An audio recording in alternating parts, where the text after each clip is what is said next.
Airlines have seen a drop in bookings in the weeks following the start of Israel's war against Hamas in the Gaza Strip, and some expect it to cut into their future profits. According to travel analytics firm ForwardKeys, international flight bookings were 20% below 2019 levels in the 3 weeks following the attack by the Palestinian militant group Hamas against Israel on October 7, and 5 percentage points below the period of 3 weeks prior to the attack. The terrorist attack killed some 1,200 people and saw a further roughly 240 taken hostage, triggering the most ferocious Israeli response that the region has ever seen. Israel's aerial bombing campaign and subsequent ground offensive in Gaza has killed more than 11,000 people, according to health authorities there.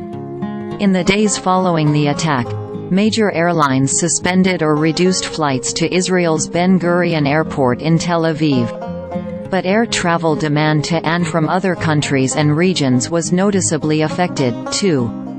In the 3-week period before October 7, ticket issuance from the Middle East was just 3% below 2019 levels, according to ForwardKeys data, illustrating the steady recovery of the sector from the COVID-19 pandemic. In the 3-week period after October 7, by contrast, ticket issuance from the Middle East was 12% lower than 2019 levels, marking a difference of 9 percentage points. But the biggest drop in terms of international departures was in flight ticket issuance from the Americas, which was actually up 6% from 2019 levels in the 3 weeks before the attack, and fell to 4% below those levels in the 3 weeks after, totaling a drop of 10 percentage points. International arrivals to the Middle East meanwhile plunged by 26 percentage points in that time frame, with the biggest drops by country being Israel, followed by Saudi Arabia, Jordan, and Lebanon. ForwardKeys draws its data from the International Air Transport Association's industry-wide ticketing database, which includes major international carriers, but does not include budget airlines like easyJet or Ryanair. Stateside, at least one major airline made a profit warning concerning the war.